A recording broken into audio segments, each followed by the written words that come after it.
Ito ang mga ingredients natin gagamitin. Ground pork, itlog, manok or chicken, sibuyas, carrot, spring onion, white pepper, chicken cubes, Himalayan salt or sea salt pwede rin, tubig, at ang ating molo wrapper. Simulan natin sa pagluluto ng ating chicken. Gamit tayo ng 2 liters ng tubig, lagay lang natin sa ating pot.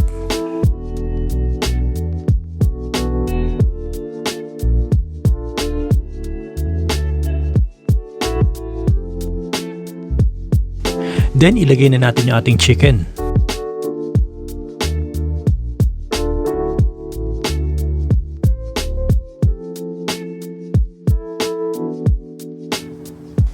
Yung spring onion na na-chop na, ilalagay natin dito yung mga white part or yung light green na part ng spring onion. Kasi ito yung part na mas malasa sa spring onion. Then isi-season na natin siya ng ating white pepper at ng ating Himalayan salt. Pwede rin tayong gumamit dito ng ordinary table salt o yung sea salt. Takpan lang natin hanggang sa lumambot yung ating chicken.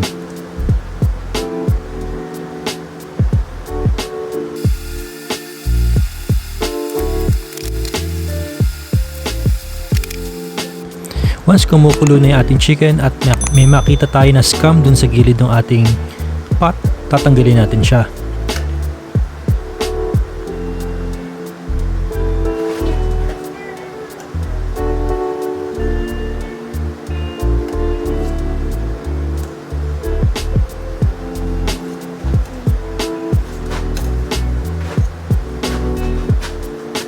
Bago natin ibalik yung takip ng ating pot, maglagay tayo ng isang chicken cubes. Cover lang natin hanggang sa mas lalong lumambot yung ating chicken. Habang hinihintay nating lumambot yung ating chicken, prepare naman natin ibang ingredients. Simulan natin dun sa ating sibuyas. Tanggalin lang natin both ends. At i-mince natin.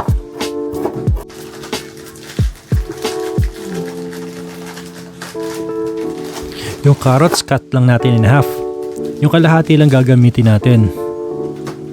Tanggalin natin yung dulong part ng ating carrots at talupan natin siya.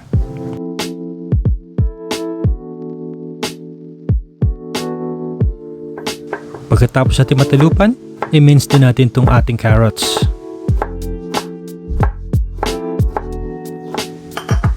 Simulan natin gumawa ng molo filling na ilalagay natin sa molo wrapper mamaya. Simulan natin dito sa ground pork. Ilagay na natin yung minced carrot.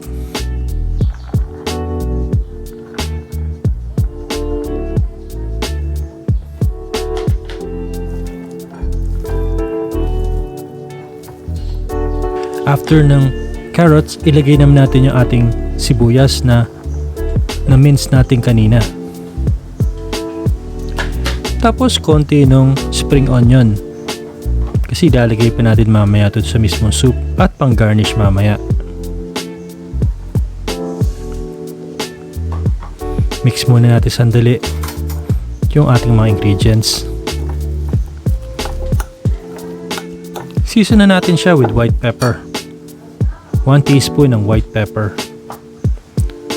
Then 1 teaspoon din ng Himalayan salt.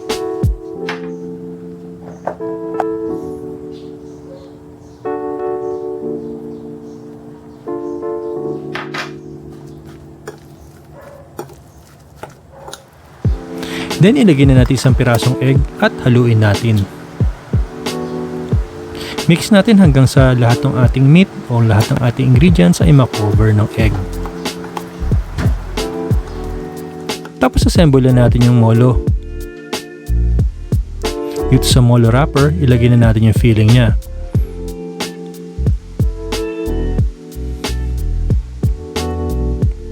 I-wrap lang natin yung ating filling dito sa ating molo wrapper at i-seal natin gamit ang water o tubig.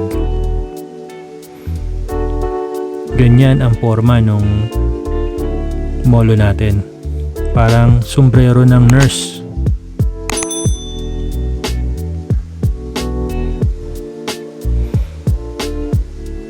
Then gawin natin to dun sa rest ng ating molo wrapper at molo filling.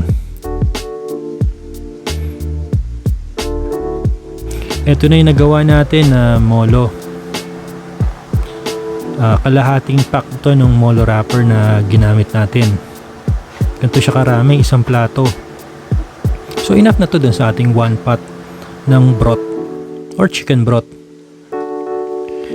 Dito naman sa ating chicken broth, balikan naman natin yung ating pinakuluan o yung pinalambot natin na chicken. Hanguin na natin siya dun sa ating pot.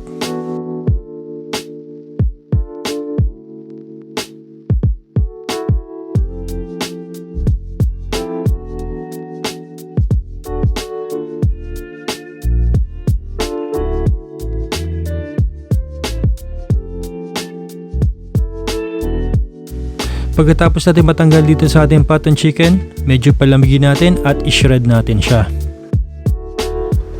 After matanggal natin yung chicken dito sa ating pot, pinakuluan ulit natin siya at babalik natin yung shredded na chicken.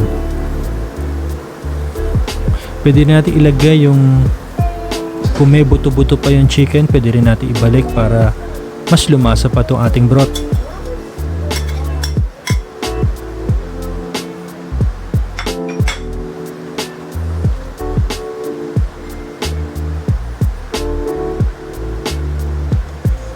Sunod natin lagay yung carrots na natira. Kung sa ating na-mince na carrot kanina, di ba yung kalahati is nilagay natin dun sa molo?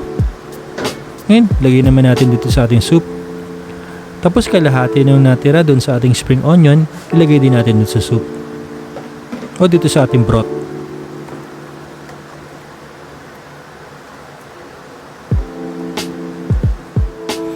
And finally, ilagay na natin ating molo para makumpleto na yung molo soup natin. Ito naman mabilis lang natin lulutuin kasi kumukulo na yung ating sabaw o yung soup natin. Siguro around 5 minutes luto na to. Ready to serve na. Gumamit lang tayo ng half pack ng molo wrapper dito. So kung gusto niyo mas marami, siguro magdagdag pa tayo ng mas maraming giniling o yung ground pork.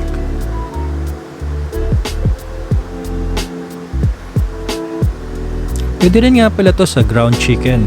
Pwede rin natin gamitin ground chicken para sa molo. Lulutuin natin to for the next 5 minutes. By 5 minutes, luto na to.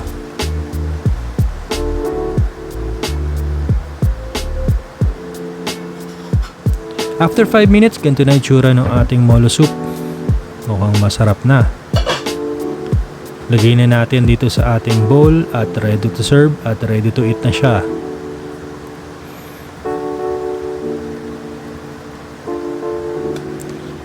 Masarap to na sineserve na talagang piping hot pa. Mainit na mainit.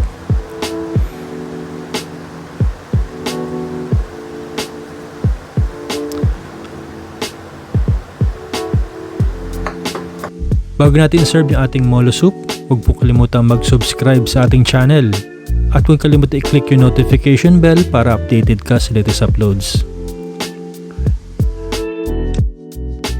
Ito na yung ating ginawang molo soup. I hope nag-enjoy po kayo doon sa ating ginawang molo soup. At hanggang sa muli, happy cooking!